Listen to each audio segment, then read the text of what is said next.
Machines have many advantages. Here we have an example of a machine that has a mechanical advantage that is relating to force. So here you can see the advantage is a 12:3 ratio.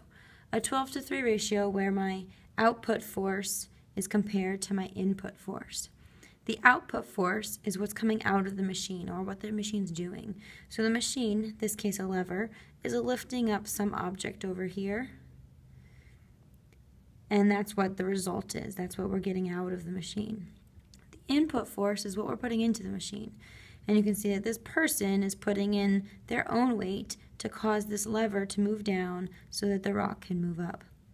The mechanical advantage of this machine is stated as 12:1, which lets us know that for every 12 pounds that we want to get out or that we want to lift, we need to put in 3 pounds of our own force to cause that to happen.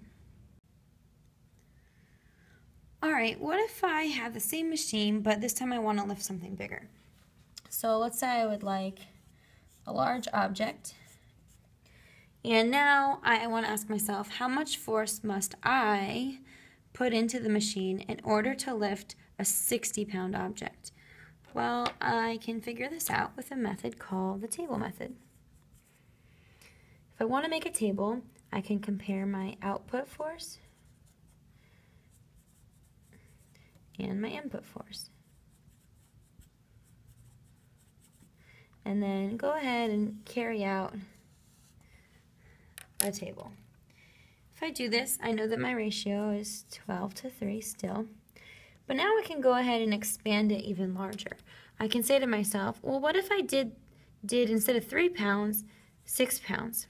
So that would have doubled or multiplied by 2. So I can go ahead and my output force by 2 as well.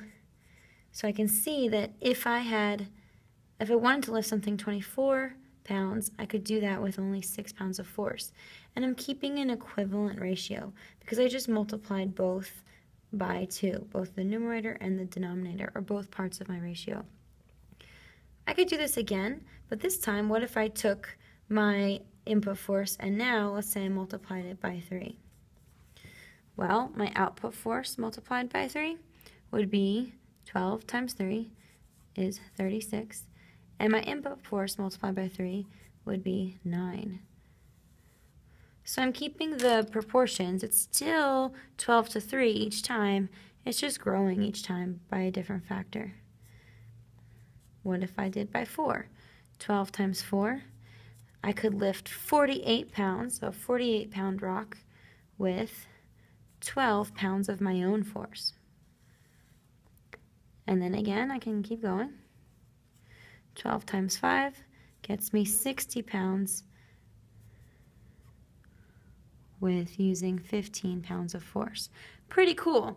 I can lift 15, using my own force of 15, I can lift a rock that's actually 60 pounds, and it would really feel pretty light because 15 pounds is not too heavy. So I can see that if I want a 60-pound object, I need to put in my own force of 15. So I can say, to lift 60 pounds, I need to put in 15 pounds of input force. Pretty cool.